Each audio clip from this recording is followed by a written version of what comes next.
Graça e paz, amém, irmãos? Bom estar aqui com vocês. Tenho a palavra do Senhor para falar para vocês nessa noite, amém? Pode ser?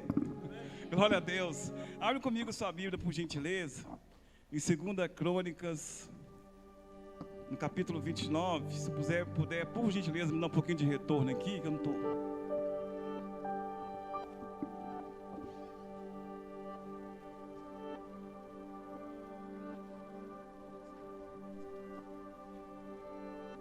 Segunda Crônicas, está ótimo. Capítulo 29.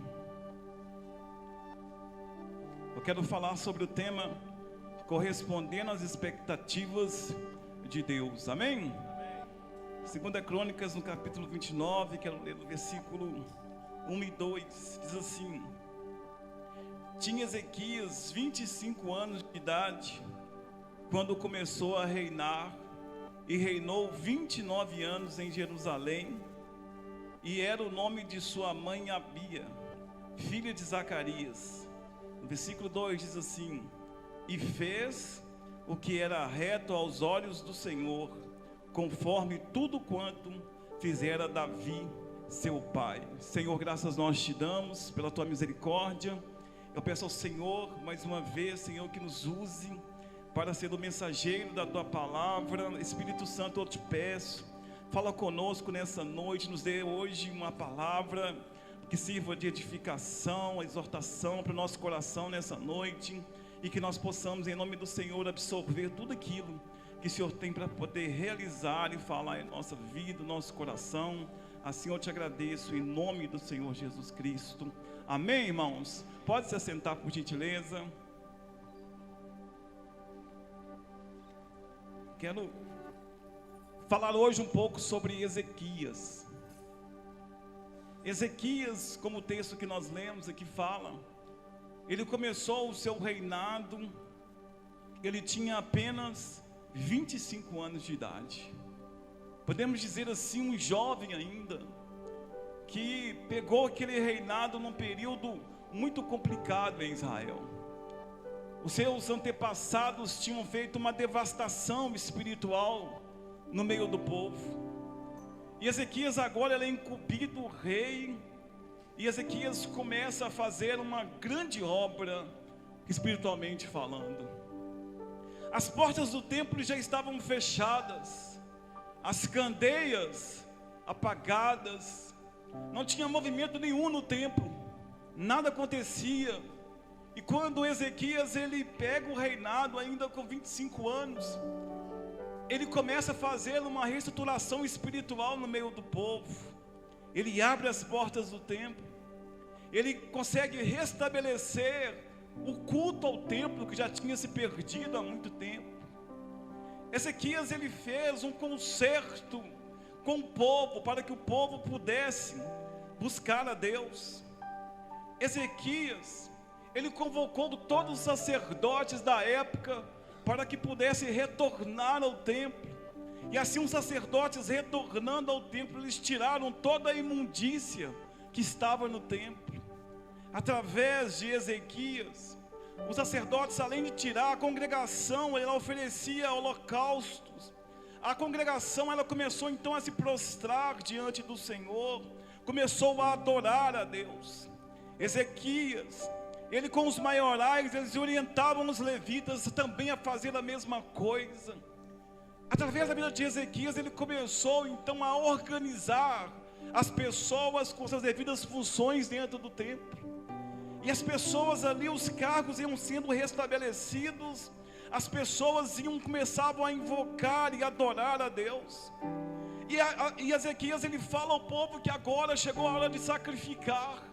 E quando é esse momento, mais de 4.000 animais são levados para o sacrifício, para serem consagrados. E o povo era com Ezequias.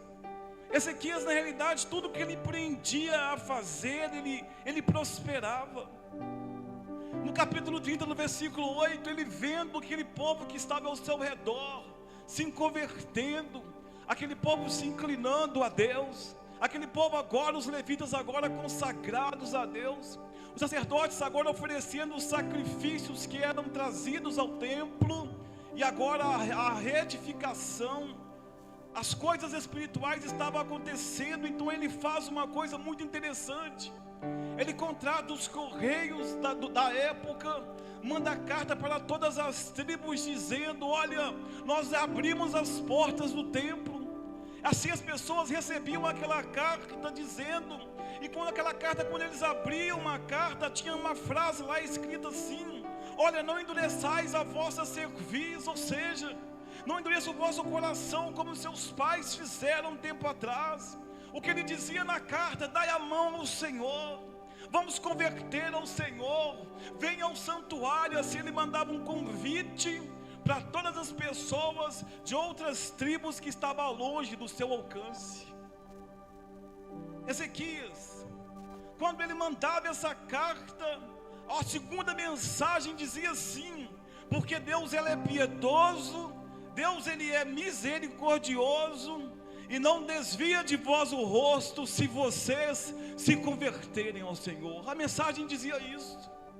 Então quando as tribos abriam uma carta endereçada ao rei recém-possado, e quando eles abriam, tinham lá uma palavra de Deus dizendo assim: olha, saia da situação que você está, saia da inércia que você vive espiritual, vamos voltar a fazer aquilo que nós fazíamos antes, vamos começar a adorar a Deus. Olha, o Senhor ele é piedoso, ele é misericordioso, ainda que vocês pecaram contra ele, ele é misericordioso. E se vocês inclinarem agora a mente para eles, se vocês derem agora as mãos ao Senhor, o Senhor vai, se vocês converterem ao Senhor agora, o Senhor não vai virar de vocês o rosto, não vai virar contra vocês o rosto, porque Deus ele é piedoso e misericordioso. Quando as pessoas leem a carta, algumas tribos olham aquilo, riem dele, zombam dele, dizendo assim: não tem nada desse negócio de voltar ao templo, não. Mas quando outras nações, outros povos recebiam, o povo sensibilizava com aquele convite. O povo então começou a entender que Deus tinha ainda um propósito na vida deles. Começaram a entender que ainda Deus os amava, e que de alguma forma, por ideia de alguém, a mensagem de Deus chegou até eles. E quando a mensagem chega, algum dos povos então começa a voltar para o templo. Algum dos povos então se converte também. A maioria dos povos, quando recebe a carta, entende o projeto que Deus ia realizar através de Ezequias. Então assim o povo começa a voltar para o templo. O povo começa então a levar sacrifício. O povo começa então a fazer a vontade de Deus de novo. O povo então começa a celebrar a Páscoa novamente. As portas do templo estão abertas, agora cheia de pessoas sacrificando, cheia de pessoas se convertendo, e cheias de pessoas voltando a fazer a vontade de Deus. E a Bíblia nos fala no livro de Crônicas que em Judá esteve a mão de Deus, dando-lhe ao povo um só coração. Quando Ezequias falava assim: olha, nós precisamos de fazer isso, o povo se unia como se fosse um. Todo mundo se inclinava a fazer aquilo que Ezequias dizia. Tanto seja quando as coisas do templo, como quando o período de guerra, o povo, quando Ezequias falava alguma coisa, as coisas aconteciam como se uma só pessoa fizesse. O povo se juntava, se unia em um só propósito, diz a palavra do Senhor. E a comparativa que a Bíblia traz desse tempo de Ezequias é como na época de Salomão. Porque diz a palavra assim, que nunca houve um momento como aquele, senão na época da inauguração do templo de Salomão. Foi um período tremendo, podemos dizer assim. Ezequias, irmãos, tudo aquilo que ele colocava a mão para fazer, prosperava. Aquele homem não tinha pessoas que faziam uma liderança paralela com ele no reinado naquele momento. O que ele dizia, o povo abraçava. O que ele convocava para fazer, o povo ia. Na hora do sacrifício, o que o sacerdote dizia sob o comando de Ezequias, tudo era executado. Quando pedia ofertas, o povo levava aquilo de sobra, sobrando. Era muita coisa, era em abundância, porque o povo tinha um só coração. E o povo chegou então na liderança de Ezequias, se uniu a ele, e tudo aquilo que Ezequias falava que ia fazer, empreendia a fazer, ele prosperava. Este é o sonho de toda a liderança, seja na empresa, seja na igreja, seja o sonho de todo líder, é que ele tenha uma voz de comando, e todos aqueles que estão junto a ele venham obedecer aquilo que ele fala, sem questionar. Ele trouxe uma restauração espiritual tremenda para o povo naquela época, e o povo sedento de Deus, o povo voltando a Deus, fazendo a obra de Deus. Ele estava ali então agora com seu coração alegre, porque tudo que ele falava acontecia, tudo que ele fazia, empreendia em fazer, dava certo. O povo abraçava as ideias dele, as coisas aconteciam dia a dia.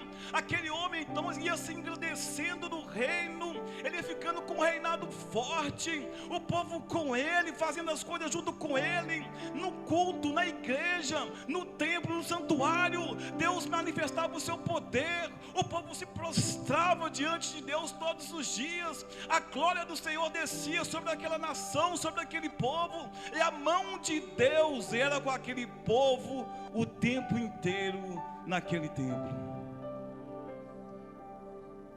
E isso foi muito bom, porque para que ele começou a fazer, ele queria aproximar o povo de Deus.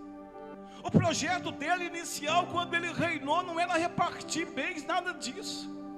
O propósito dele naquele instante era de fato: eu vou unir o povo a Deus, eu vou pegar esse povo que está desviado, esse povo que está fora dos caminhos de Deus, esse povo que por causa de reinados ímpios que foram antes de mim, eles não deram importância para isto, eles apagaram a luz do templo, fecharam as portas, nada mais acontecia, e o movimento tinha no templo.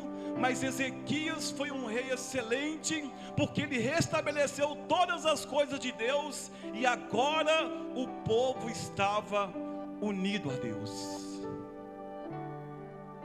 A primeira parte estava indo muito bem, estava tudo indo muito tranquilo, as coisas iam acontecendo naturalmente, Deus ia movendo o povo a fazer as coisas, o povo cada dia mais prostrado diante do Senhor, o povo mais com o coração inclinado à vontade de Deus. Mas diz a Bíblia assim, que com esses sucessos que Ezequias foi tendo em seu reinado, Ezequias então ele começou a se exaltar. No capítulo 32, no versículo 25, fala assim que Ezequias ele não correspondeu às bondades que lhe fez o Senhor, porque o seu coração se exaltou, pelo que veio grande indignação sobre ele, sobre Judá e sobre Jerusalém. O que acontece aqui é que quando vai espias na terra, lá no tempo de Ezequias, ele estava com o coração tão cheio da vaidade nesse tempo, que ele começou a mostrar aos espias inimigos todo o seu reinado, a prosperidade do seu reino. Talvez tenha mostrado o povo dentro do templo sendo cheio, sendo todo mundo cheios, tudo aquilo que ele fez, ele começou a falar que ele tinha feito. E aqui Deus traz uma repreensão dizendo assim, que ele se exaltou o seu coração, e por causa dele ter exaltado o coração dele naquele momento, ter mostrado todas as glórias para aquele adversário que chegou de forma bem sucinta, a Bíblia nos fala assim, que ele exaltou e veio grande indignação sobre ele, e diz no início do versículo que ele não correspondeu àquilo da bondade de Deus sobre a vida dele. Se nós estivéssemos olhando e ouvindo os feitos dele, nós iríamos ver a aprovação de Deus em tudo que ele estava fazendo. Mas a Bíblia fala que pelo fato de ele se exaltar, a sentença de Deus sobre ele é: você não está correspondendo àquilo pela qual eu te chamei. Você não está dando atenção para aquele projeto inicial que eu coloquei no seu coração, lá quando você iniciou o seu reinado, quando você estava se importando para as coisas espirituais, quando a minha mão, a minha bondade fazia as coisas através da sua vida. E agora aquele homem se encontra envaidecido, se encontra agora com o coração exaltado, às vezes dizendo assim: eu fiz, foi eu que fiz essas coisas, aconteceu porque eu coloquei a mão, aconteceu porque eu mandei, aconteceu porque eu fiz. E assim o coração dele ia se exaltando cada dia mais, e a palavra do Senhor veio dizendo que ele não estava correspondendo à bondade de Deus. Quando fala de corresponder, fala de ser conforme, fala de atender uma expectativa, uma relação mútua. Deus levanta ele para algo específico, para poder fazer uma grande revolução naquele tempo, nos tempos dele. Mas agora aquele homem, o que diz a palavra a respeito dele é que ele não está correspondendo. Ainda que os feitos que ele fez foi muito grande, Deus agora está dizendo: você não está correspondendo àquilo que eu te coloquei no seu coração. Você não está correspondendo para aquilo que eu te chamei. Você não está correspondendo para aquilo que eu coloquei você para fazer. E em vez de a glória vir, ao invés de um reboliço acontecer no templo, ao invés agora de Deus abençoar, colocar um coração no meio do povo como era antigamente, a indignação de Deus chega àquele povo. Deus se indigna com esse Ezequias, Deus se indigna com Judá, Deus se indigna com Jerusalém. E assim, por causa de uma atitude daquele rei, parece que tudo ia se perder. Deus chama ele para ser o intercessor, o mediador entre ele e o povo. Não na qualidade de profeta, mas como rei ele fazia muito bem isso. Mas agora o perigo ocorre quando a pessoa acha que as coisas que acontecem, que a bondade de Deus quando acontece na vida dela, ela acha que é ela. Eu fiz aquilo que eu mandei fazer, fez e deu certo, eu fiz. Deus mandou fazer isso, aconteceu, mas o mérito é meu. E Deus, irmãos, a palavra do Senhor fala que Ele não divide a glória dEle com ninguém. Deus nos dá dons, Deus nos dá bênçãos espirituais, Deus nos dá coisas materiais. Deus ele pode nos dar, irmãos, tudo aquilo que nós pensarmos. Mas se tem uma coisa que Deus não divide com ninguém, sabe o que é? É a glória dele. E Ezequias estava aqui como se dividindo isso com Deus.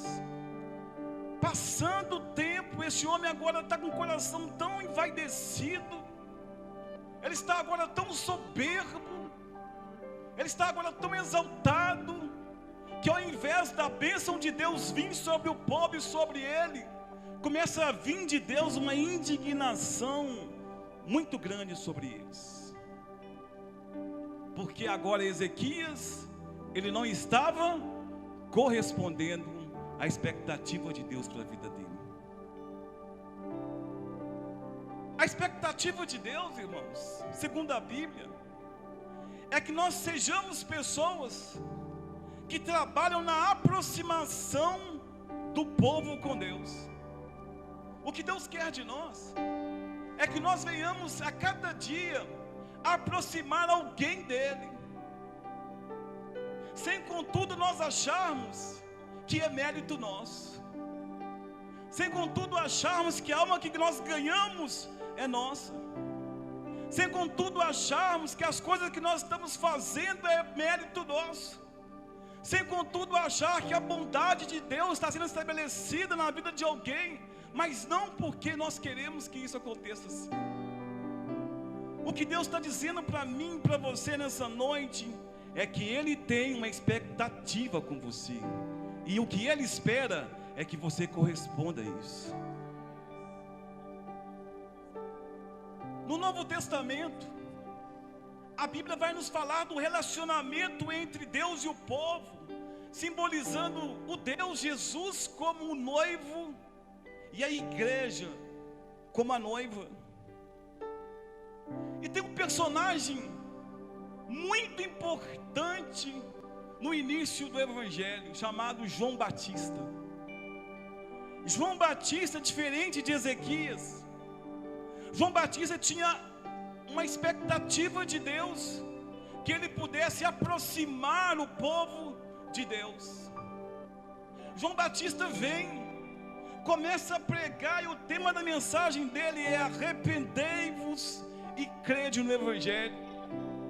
João Batista vem com a missão de pregar, de unir os pais aos filhos, de unir um povo que estava também separado nesta época a Deus, que estava lá com a misericórdia dele estendida, que estava lá com as mãos dele estendidas sobre o povo, querendo que o povo pudesse abraçá-lo, tomá-lo para si.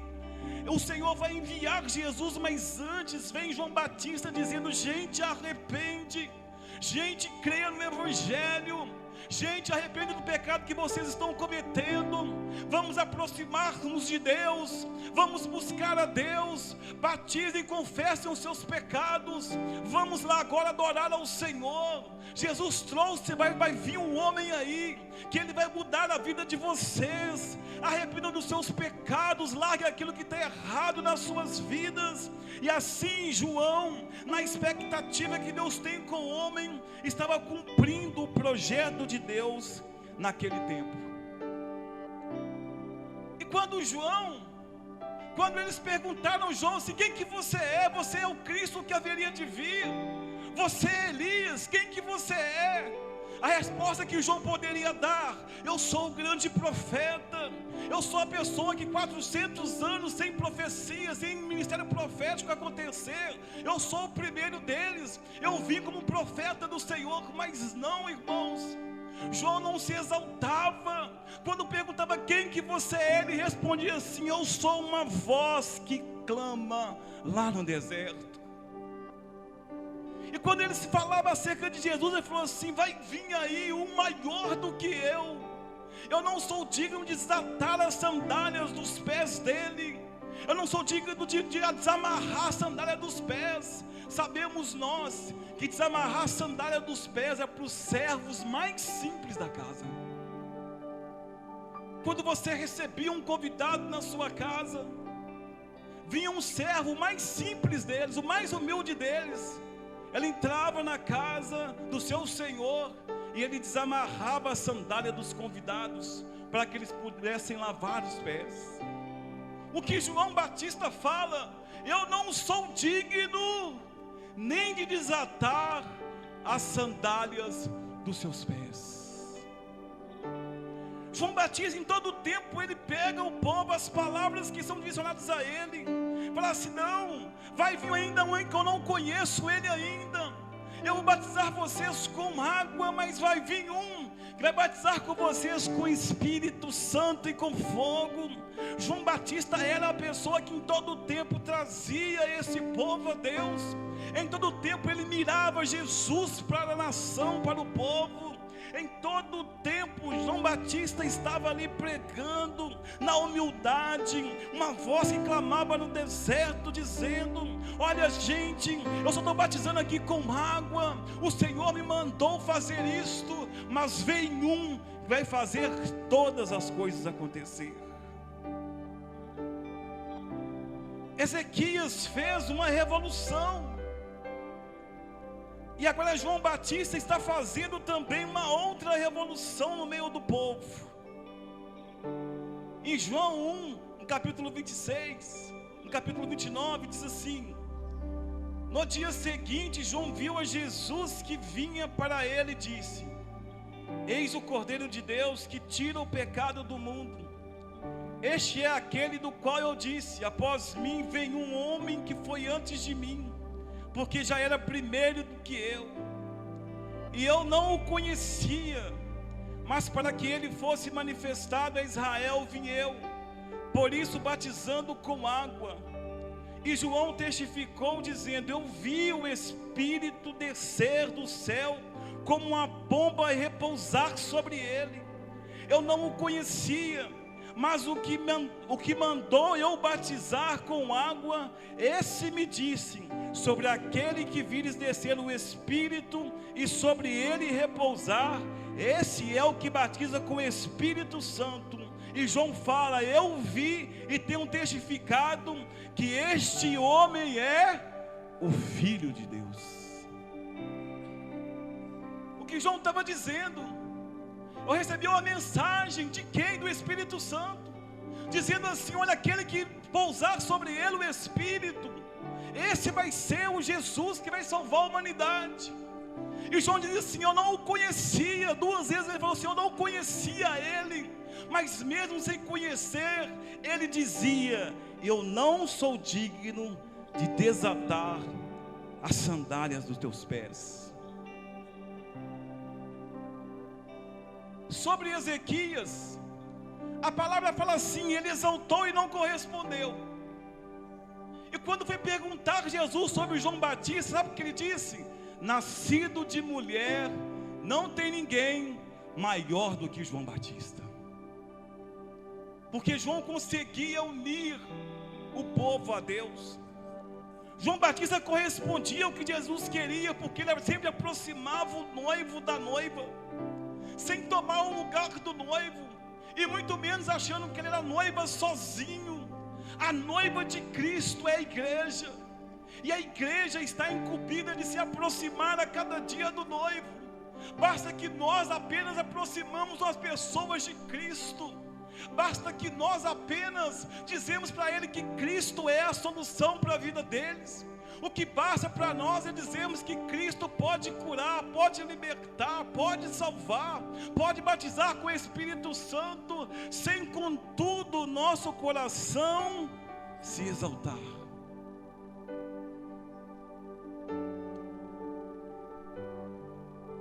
O que nós precisamos para o nosso dia de hoje é ter cuidado para nós não exaltarmos, é ter cuidado para que nós não possamos ser como Ezequias, que se exaltou e a ira de Deus vindo, a indignação de Deus vindo sobre o povo.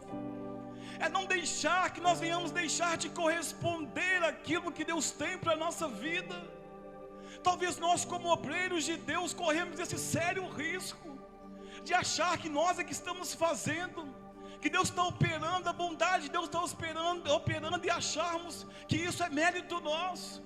Talvez Deus, pela sua bondade, nos dá uma palavra aqui abençoada, nós conseguimos pregar bem, trazer uma ilustração boa para o povo, e muitas pessoas quando pregam falam assim: oh, eu sou muito bom, eu prego melhor do que todo mundo na igreja, eu faço melhor do que o pastor X, eu faço melhor do que o pastor Y. As pessoas me elogiam no final do culto, e nós corremos sério risco de ter o nosso coração exaltado por essas coisas, tomarmos o lugar de Cristo nesse momento, achar que nós é que fazemos as coisas, quando na realidade a nossa função é aproximar a igreja de Cristo, o noivo da noiva.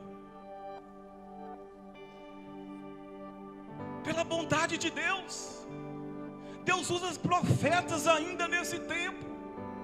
Deus revela coisas surpreendentes para eles. Deus revela assim coisas que estão ocultas no coração do homem, que ele não compartilha para ninguém, mas ele revela para o profeta. O profeta chama a pessoa ali, a pessoa vai e descreve tudo que está oculto no seu coração. Deus dá a ela, pela bondade de Deus, Deus dá a ela uma revelação tremenda que mexe com a estrutura daquele que ouve. Mas tem muitos profetas nos dias de hoje que estão se promovendo, que estão pegando a glória de Deus e colocando nele, como se ele se revelasse, como se o dom dele estivesse acima das coisas de Deus, como se Deus estivesse agora tendo que depender dele para poder fazer alguma coisa. Muitos profetas hoje são homens de Deus, usados pela bondade de Deus, mas eu digo hoje uma coisa nessa noite: tenha cuidado, profetas, para que o seu coração não se exalte, para que você não tome o lugar de Deus nesta relação, para que você não ache que você é uma pessoa exclusiva no seio da igreja. Muito pelo contrário, nós somos noiva, fazemos parte da igreja que é a noiva de Cristo. Nós temos que aproximar juntos de Deus, e a profecia às vezes vem, e não, as pessoas às vezes ficam admiradas com o profeta. Esse profeta de Deus, ele é um homem de Deus, e assim ele se exalta, assim ele se ensoberba, ele acha que tudo agora depende dele, que para a igreja encher depende dele, que para as coisas acontecer depende dele. Muito cuidado, para que o seu coração não se exalte. Por que não dizermos também, ministros de louvores, o que Deus espera de vocês, ministro, é que vocês se aproximem o noivo da noiva. O que Deus dá, a expectativa de Deus para vocês, é que o louvor seus venha a ser uma ligação entre Deus e a igreja. O que Deus espera dos tocadores aqui, é quando eles toquem ali aqueles instrumentos, é que a ligação de Jesus com a igreja venha estar mais próxima. Que essa relação de ministro de louvor, de tocador, seja de quem for, de profeta, de pregador, de pastor, de obreiro, de diácono, seja qual for, a expectativa de Deus sobre você é de aproximar a igreja a Cristo, o noivo da noiva. Porque quando a igreja está junto com o Senhor, quando o Senhor está junto com a igreja, quando nossos dons é usado para isso, para aproximar. Se tem o meu dom da palavra, é para aproximar. Se tem o dom da profecia, é para aproximar. Se tem o dom de cantar, é para aproximar. Se tem o dom de revelação, é para aproximar. Se tem qualquer dom que Deus me deu, é para aproximar a noiva do noivo. Se não fizermos isso, nós estamos pessoas que não estamos correspondendo. Se a minha mensagem te distancia de Cristo, eu não correspondo àquilo que Deus está dizendo. Se eu tomo o lugar de Cristo nesse momento, eu não correspondo a Ele. Se eu não faço com que você chegue mais próximo de Deus com as minhas palavras, eu não estou correspondendo àquilo que Ele me deu. Assim é o ministro de louvor, assim é o profeta, assim é o pregador, assim é o faxineiro, assim sou eu, assim é você. Porque Deus tem grande expectativa sobre você, que você aproxime alguém dele. Era o que João Batista fazia. Vamos aproximar. Quando vinham pessoas a ele, ele falou assim: não, você precisa de Cristo, você precisa de arrepender. Muitas pessoas queriam seguir a João, muitos discípulos queriam andar junto com João, mas ele sempre dizia: não, é aquele lá, é ele que é o cordeiro da vida, é ele que é o cordeiro do mundo, é ele que vai tirar o pecado do mundo, não sou eu sou apenas um pregador, eu apenas batizo, mas aquele que é o cordeiro de Deus, que tira o pecado do mundo.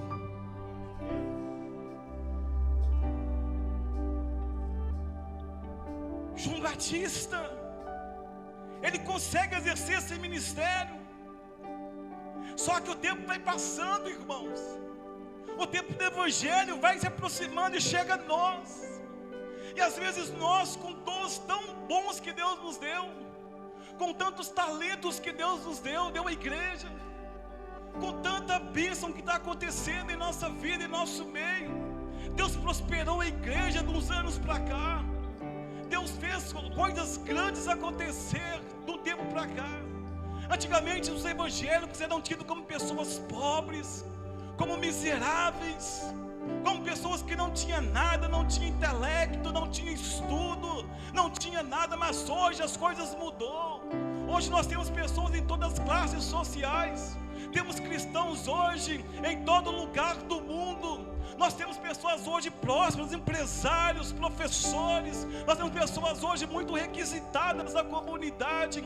O que eu estou dizendo com isso é que a igreja avançou, a igreja cresceu. Deus está abraçando o povo, Deus Deus está abençoando o povo, mas às vezes nós, como pessoas da casa, estamos assim envaidecidos, com o coração envaidecido, tão soberbo, achando que a minha voz é que vai mudar as coisas, achando que eu cantando o céu vai descer, é por mim, é pelo meu talento que eu tenho, é por algo que Deus me deu, eu estudei para isso. Não é isso, isso é bondade de Deus para a sua vida, mas não é para ser usado desta forma, é para que você venha com a sua voz, com o seu talento, aproximar a noiva do noivo.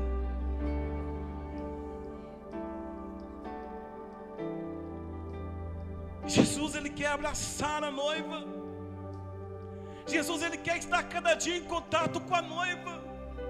E muitos de nós às vezes estamos distanciando as pessoas de Cristo. Nós estamos dando mau testemunhos. Nós estamos aproximando, nós estamos fazendo coisas horríveis. Nós estamos dando calote nos outros. Nós estamos agora com um papel de não aproximar, talvez, de agora levar para longe as pessoas. Desprezamos pessoas dentro da igreja, criticamos ela quando ela erra, quando ela está fraca. Nós, em vez de estar cuidando, nós estamos empurrando ela ainda mais para fora. O que nós estamos fazendo hoje, às vezes, é distanciando essas pessoas de Cristo. O que o Senhor nos diz para nós nessa noite: se nós fizermos isto, nós não vamos estar correspondendo àquilo que Ele tem em nós. Nós vamos estar correspondendo à expectativa que Ele tem em nós. Temos muito cuidado hoje, igreja, para nós não exaltarmos, para que o nosso coração não se exalte, e que nós possamos ser obreiros, que possamos ser pastores, que possamos ser profetas, que possamos ser ministros de louvores, tocador da igreja, seja na dança, seja diáconos da igreja, que nós todos possamos ser pessoas que aproximam a noiva do noivo.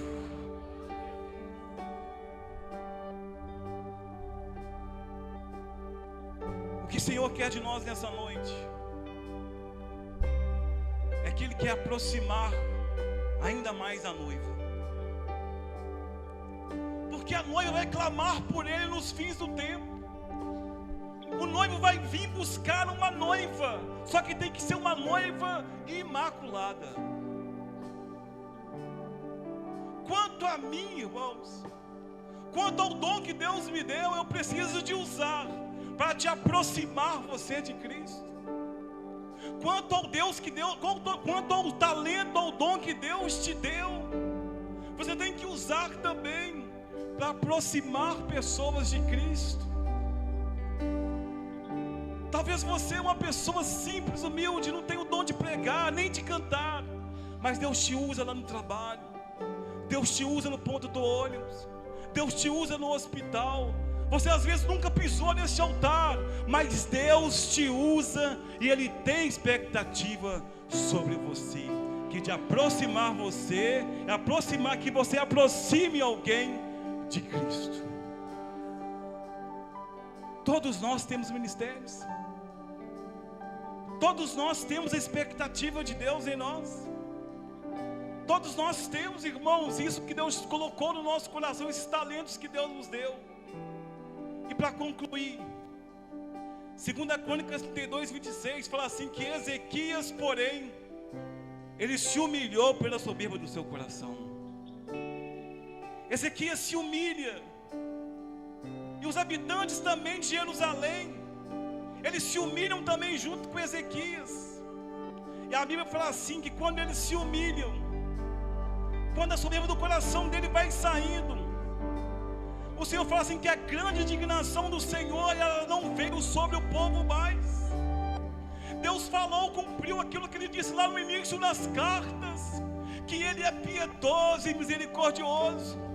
Deus viu aquele homem se humilhando, dizendo assim, não é assim, eu fiz errado, eu deixei a soberba entrar no meu coração, eu deixei as coisas ruins entrar na minha vida, mas eu me humilho diante do Senhor.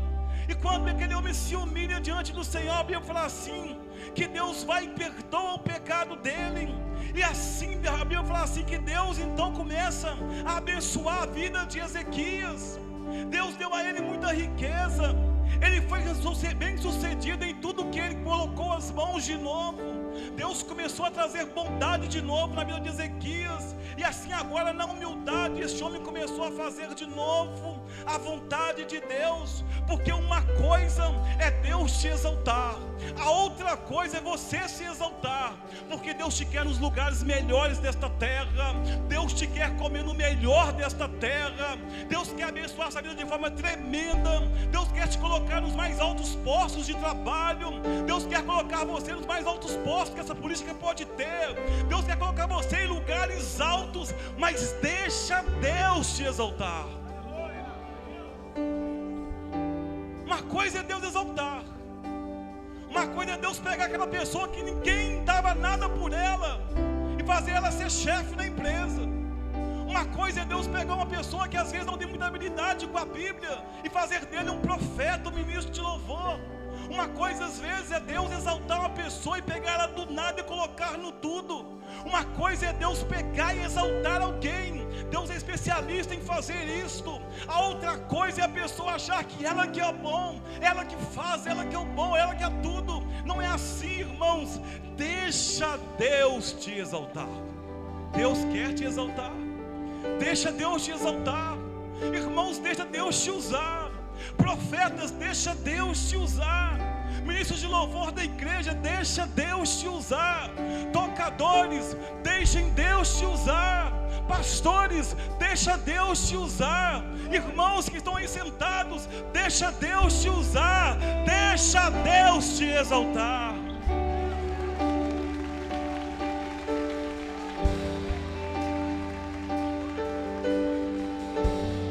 Eu quero orar junto com você. Você que pode colocar sobre os seus pés.